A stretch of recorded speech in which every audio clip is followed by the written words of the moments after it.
In this lecture, we are going to continue our discussion of how to calculate the mean and variance of a portfolio. Previously, we considered the simple two-asset case.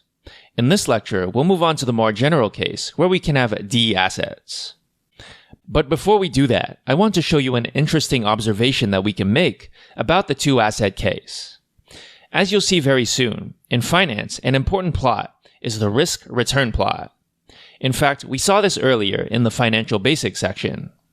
This is where we plot the standard deviation on the horizontal axis and the mean on the vertical axis.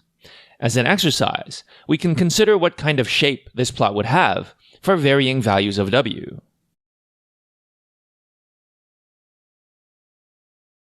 Okay, so our job is to draw a graph where mu p goes on the y-axis and sigma p goes on the x-axis.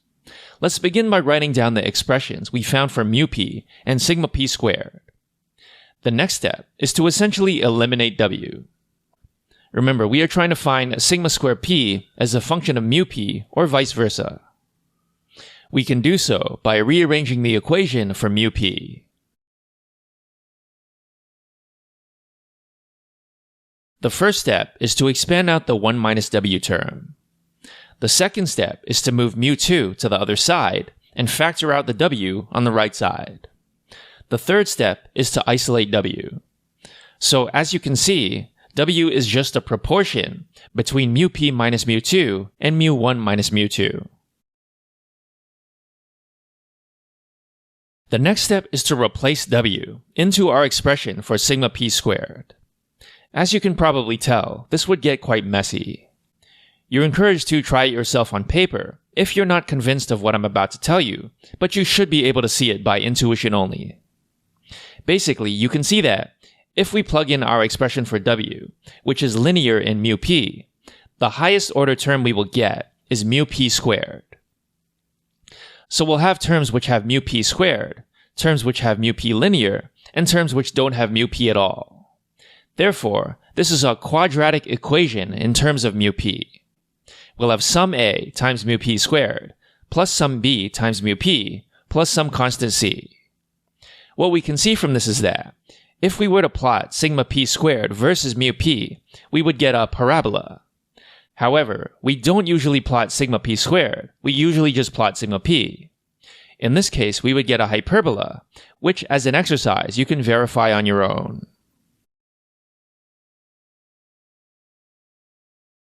Okay, so what happens when we have more than two assets? As you'll see in the code lectures, this no longer forms a nice shape like we just derived. However, we can still derive the mean and variance. So let's start with the mean. Again, we form the random variable Rp, which is the weighted sum of the R sub i's. Again, we take the expected value of both sides, and due to linearity, this is just the weighted sum of the expected return of each asset. Note that we can vectorize this operation. As you know, this sum is just the dot product between W and the vector of expected returns, mu. What about the variance? The variance requires a little more linear algebra trickery, but the final answer is simple.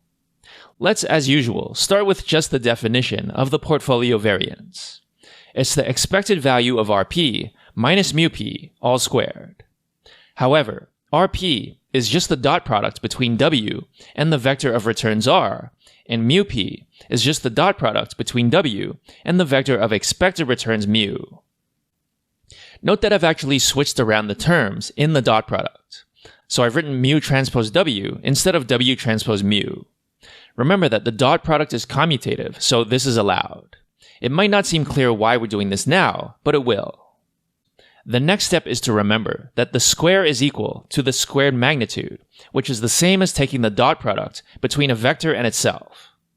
Although the thing we are squaring is actually a scalar, it's completely okay to treat it like a one-dimensional vector or a 1x1 matrix. Again, you might not see why we're doing this now, but you will.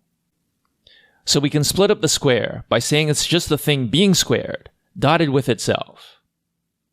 The next step is to factor out the w's from both terms. This gives us W transpose on the outside left and W on the outside right. The next step is to bring the w's outside the expectation, since they are not random variables, and also to simplify the transposes on the inside. What we're left with is just the definition of the covariance matrix of R. Therefore, the variance of the portfolio is just W transpose times sigma times W.